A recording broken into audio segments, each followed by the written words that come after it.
A single mother wrote a note out of desperation, and when a biker read it, he immediately called his entire club. What they did next left everyone silent and completely amazed. Sarah Mitchell taped the handwritten note to the community board outside the Save-A-Lot grocery store on a Tuesday morning. Her hands shook as she pressed the corners down, making sure it wouldn't fall. The paper was simple, torn from a spiral notebook, with words written in blue ink that had smudged slightly from her nervous fingers. Need help. Single mom. 3 kids. Eviction notice. 7 days left. Willing to clean, cook, do yard work. Anything. Please. We have nowhere to go. She added her phone number at the bottom and walked away quickly, not wanting anyone to see the tears forming in her eyes. Sarah had never asked for help like this before. Growing up, her parents taught her to stand on her own 2 feet. But sometimes life doesn't care what you were taught. Before we continue, let us know in the comments where you're watching from. And don't forget to like, share and subscribe to The Ride for Justice. Marcus Steele Thompson saw the note 3 hours after Sarah posted it. He'd stopped at the store for water bottles, something he did every Tuesday after his warehouse shift. Steele was 42, with whims covered in tattoos and a beard that made strangers cross the street. He belonged to the Iron Brotherhood, a motorcycle club that met every weekend at Joe's garage on the east side of town. Steele stood there reading the note twice. He looked around to see if anyone was watching, then carefully removed it from the board and folded it into his jacket pocket. His phone was out before he reached his motorcycle. The call went to Tommy Wrench Rodriguez, the club president. We got a situation, Steele said. Need everyone at Joe's tonight. This can't wait. What kind of situation? Wrench asked. The kind where someone's about to lose everything. By 7 that evening, 15 motorcycles lined up outside Joe's garage. The Iron Brotherhood wasn't the biggest club in the state, but what they lacked in numbers, they made up for in loyalty. These men had day jobs as mechanics, construction workers, security guards, and warehouse laborers. Some had families. Most had made mistakes in their past. All of them understood what it meant to struggle. Steele placed the note on the pool table in the back room. The men gathered around, reading Sarah's words in silence. How many days did she say? Asked Johnny Ghost Martinez, the youngest member at 26. 7, when she wrote it. Now, it's 6.5. Wrench picked up the note, studying Sarah's handwriting. He'd been president for 8 years, and had led the club through fundraisers, charity rides, and toy drives. But this felt different. This was Mijit. This was real desperation written in smudged blue ink. Did anyone call the number yet? Wrench asked. I waited for you guys, Steele answered. The room went quiet. Everyone knew what happened to families who got evicted with nowhere to go. They'd all seen it, or lived it. Kids sleeping in cars, mothers choosing between food and gas. The system that was supposed to catch people when they fell somehow had too many holes. What are we thinking? Ghost asked. Wrench set the note down. We find out what she needs. Then we help. Sarah's phone rang at 8:30 that night. She almost didn't answer because she didn't recognize the number. Scammers and collection agencies had been calling for weeks. But something made her swipe to accept. Hello? Is this Sarah Mitchell? The voice was deep and careful. Sarah's grip tightened on the phone. Who's asking? My name is Marcus Thompson. I saw your note at the Save-A-Lot. I'm calling with some friends who want to help. Sarah sat down at her kitchen table. The apartment was quiet. Her 3 kids, Emma, 9, Tyler, 7, and little Zoe, 4, were asleep in the one bedroom they all shared. Sarah had been sleeping on the couch for 6 months, ever since they'd moved into this place after the last eviction. Help how? She asked. Her voice was barely a whisper. That depends on what you need. Can you tell me what happened? Sarah hadn't told the full story to anyone. Not her sister, who lived 2 states away. Not her former co-workers from the diner that closed down. Not even the social worker who'd given her a list of shelters that were all full. But something about this stranger's voice made the words come out. She'd been working 2 jobs until 3 months ago when the diner shut down without warning. The owner just locked the doors one morning and disappeared. Sarah's other job at a gas station barely covered groceries. Her ex-husband hadn't paid child support in 2 years and was somewhere in Nevada, according to his last Facebook post.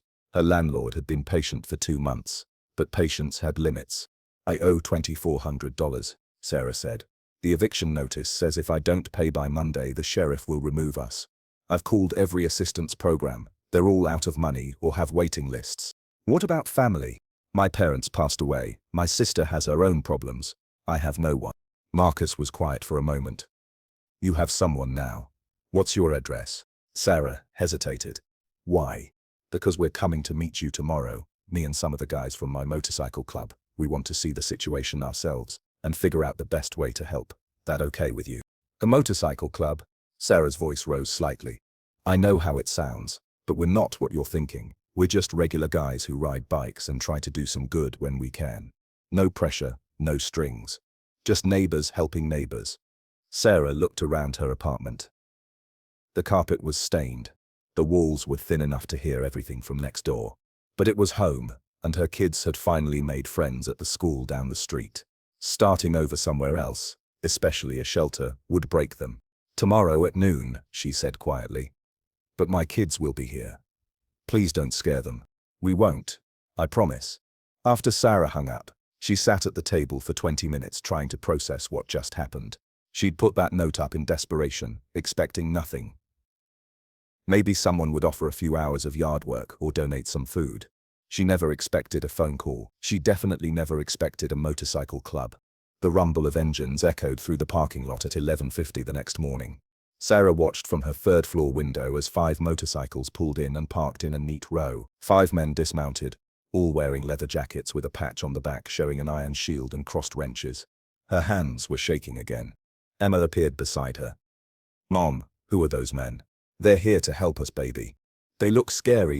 I know, but sometimes people aren't what they look like. The knock came exactly at noon. Sarah made her kids stay in the bedroom and opened the door with the chain still attached. Marcus stood in front, hands visible, and relaxed.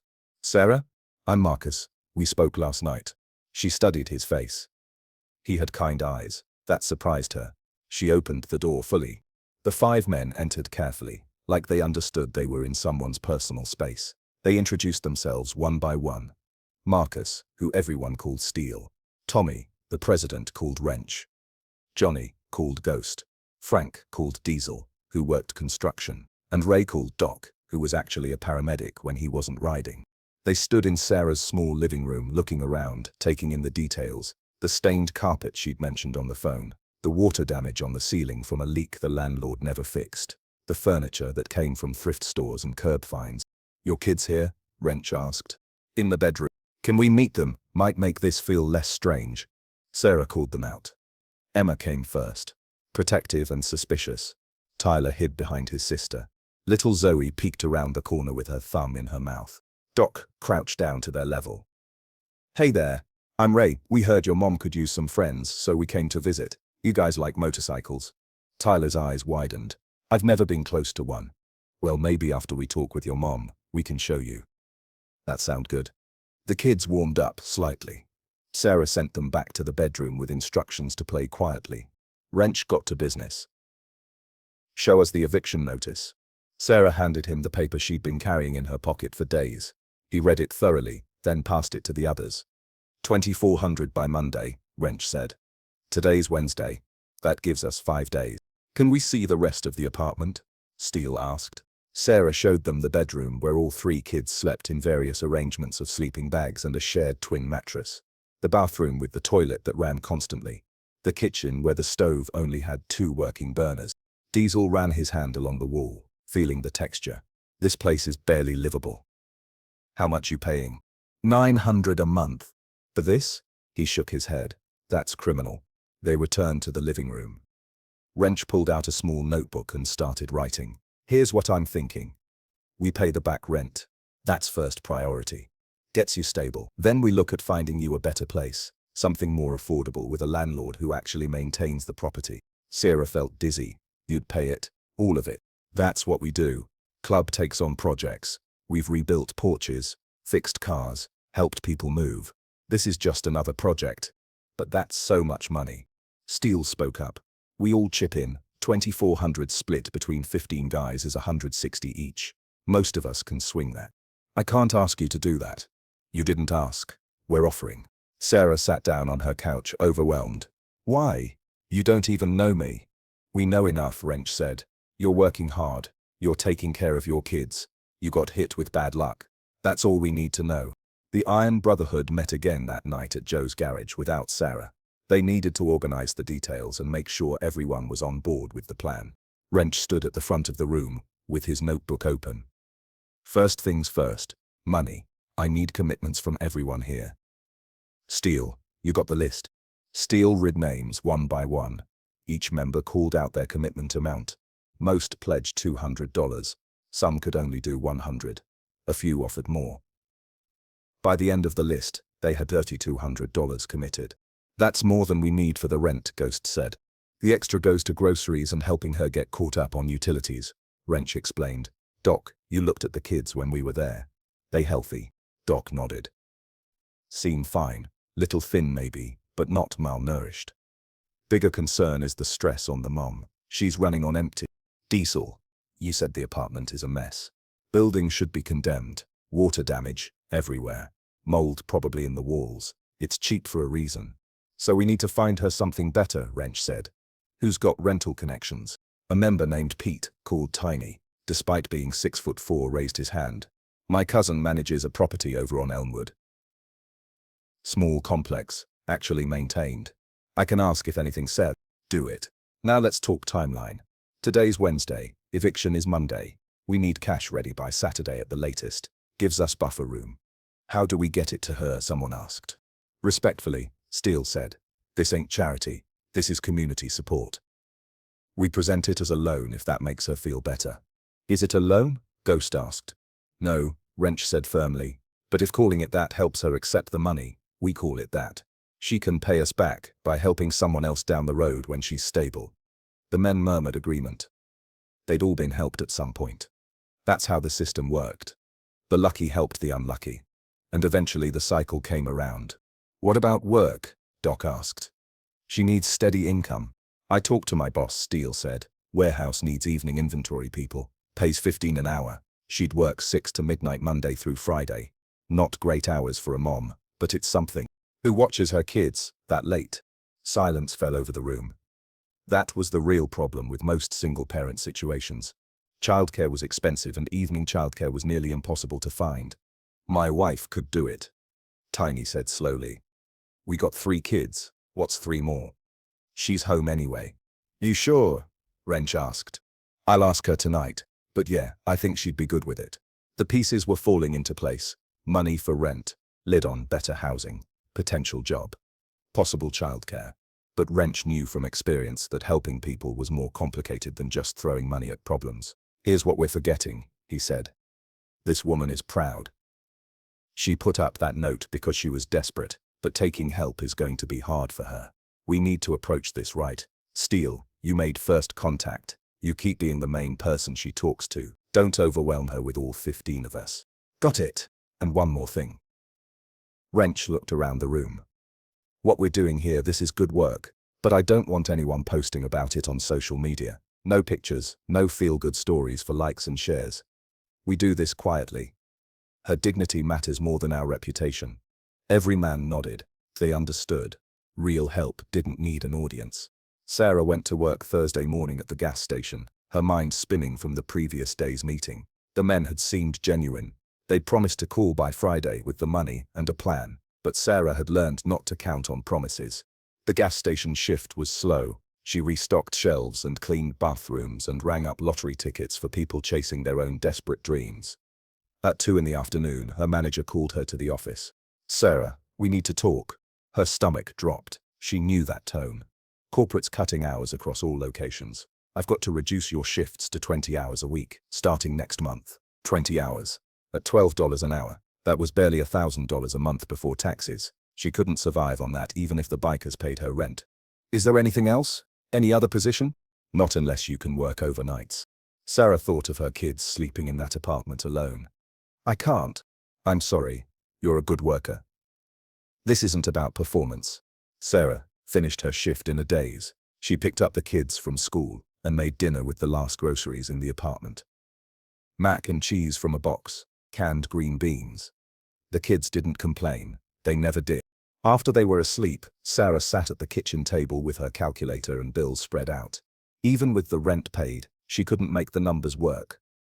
20 hours a week wouldn't cover utilities, food, gas, and everything else. She needed that warehouse job. Steele mentioned she needed Tiny's wife to agree to watch the kids. She needed a dozen impossible things to align perfectly. The weight of it crushed down on her. For the first time in months, Sarah put her head down on the table and let herself cry. Not quiet tears, but deep sobs that came from somewhere in her chest.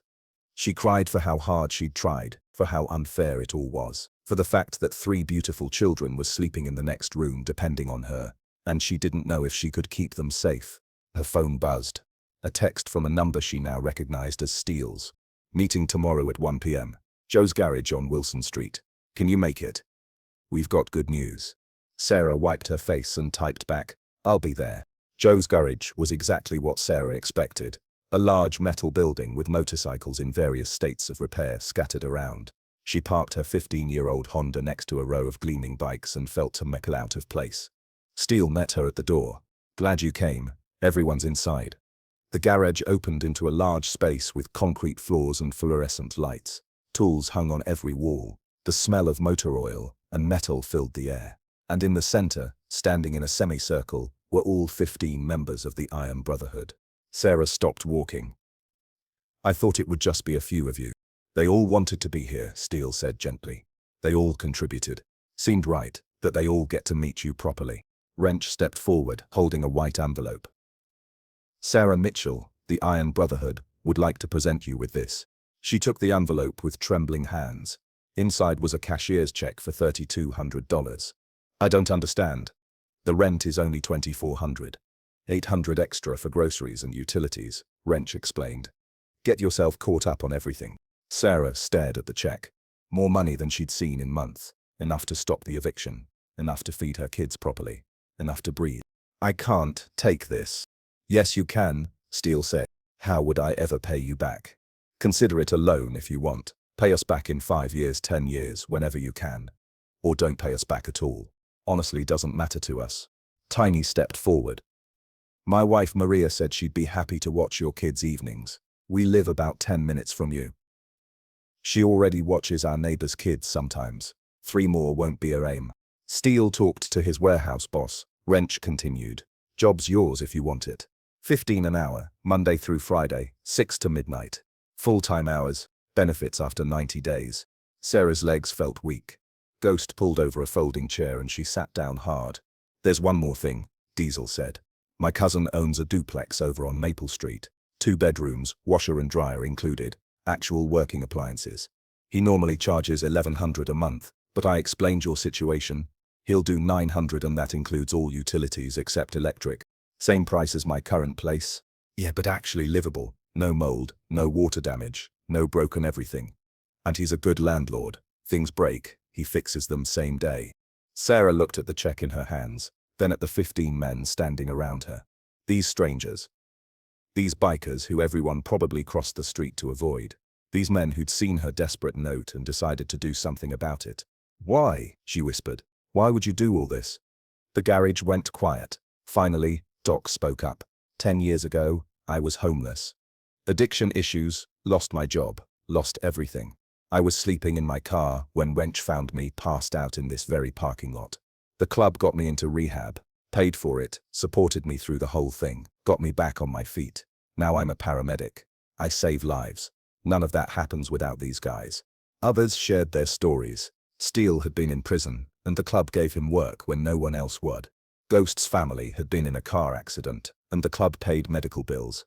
Tiny's house burned down, and the club helped rebuild. We've all needed help, Wrench said. That's just life. Sometimes you're up, sometimes you're down. When you're down, you need people to lift you back up. That's what we do. And someday when you're stable and you see someone else struggling, you'll help them. That's how it works. Sarah wiped tears from her face. When can I start at the warehouse? Monday, Steele said. I'll train you myself. And when can I move into that duplex? Landlord said he can have it ready by next weekend, Diesel answered. We'll help you move. Got plenty of trucks. Sarah stood up, still holding the check. She looked at each man, memorizing their faces. I don't know how to thank you. Don't thank us yet, Wrench said with a small smile. Wait till you see how hard Steele works you at that warehouse. The men laughed, breaking the tension. Sarah laughed too, and it felt strange because she hadn't genuinely laughed in so long.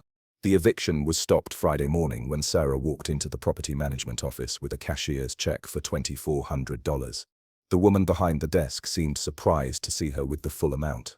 "This brings you current," the woman said, "but you know you only have a 30-day lease now. Another late payment and the eviction process starts over." "I understand.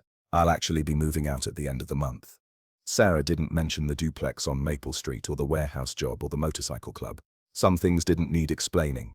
That weekend, the Iron Brotherhood helped Sarah pack and move. They brought boxes and tape and trucks. They carefully wrapped her thrift store furniture and the kids' toys. They hauled everything to the new duplex while Emma, Tyler, and Zoe rode in Tiny's truck with Maria, already getting to know the woman who'd be watching them on weeknights. The new place was perfect. Clean walls, working appliances. 2 actual bedrooms so Sarah could have her own space for the first time in months. The kids ran through the rooms excitedly, claiming spaces and planning where their toys would go. By Sunday evening they were settled in. The club members left one by one with waves and promises to check in soon. Steele stayed last, helping Sarah hang curtains in the kitchen. "You start tomorrow at 6, he reminded her. "I'll be there to show you the ropes. It's not complicated work, just inventory counting and organizing. You'll be fine." "Steele," Sarah said. "Marcus?" He turned to look at her. "I won't forget this. Any of this. And I meant what I said. I will pay you back. Take care of your kids. That's all the payment we need." After he left, Sarah sat on her new couch in her new living room, in her new home. The kids were asleep in their new bedroom. Tomorrow she'd start a new job. Next week she'd establish a new routine with Maria watching the kids. Everything was different now, because a stranger read a desperate note. Sarah thought about all the times she'd judged people by how they looked, the bikers she'd crossed the street to avoid, the rough-looking men she'd clutched her purse around, the stereotypes she'd accepted without question. The Iron Brotherhood had saved her family, and they'd done it expecting nothing in return, except for her to keep going and maybe help someone else down the road.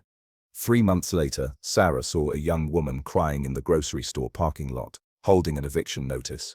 Sarah walked over and introduced herself. They talked for 20 minutes. Then Sarah made a phone call to number she now had saved in her favorites. "Steele, I've got someone who needs help. Can the club meet her?" The answer was immediate. "Give me her information. We'll handle it." And that's how it worked. That's how the cycle continued. One person helped another, who helped another, who helped another. A chain of kindness started by desperate people and continued by grateful ones. Sarah's note had been taped to a community board out of desperation, but what it created was something bigger than one family's salvation. It reminded 15 men why they rode together.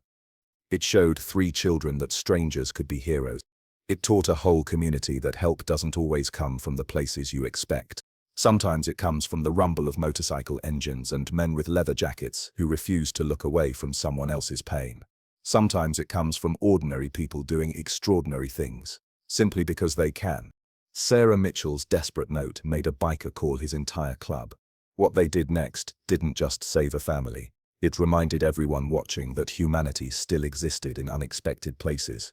The Iron Brotherhood continued riding every weekend. They continued helping people who needed it. They continued proving that sometimes the scariest-looking people have the biggest hearts. And Sarah continued working hard, raising her kids, and looking for opportunities to pass forward what was given to her. Because that was the real gift, not the money, or the housing, or the job, but the feminine that none of us can make it alone, and we're not supposed to.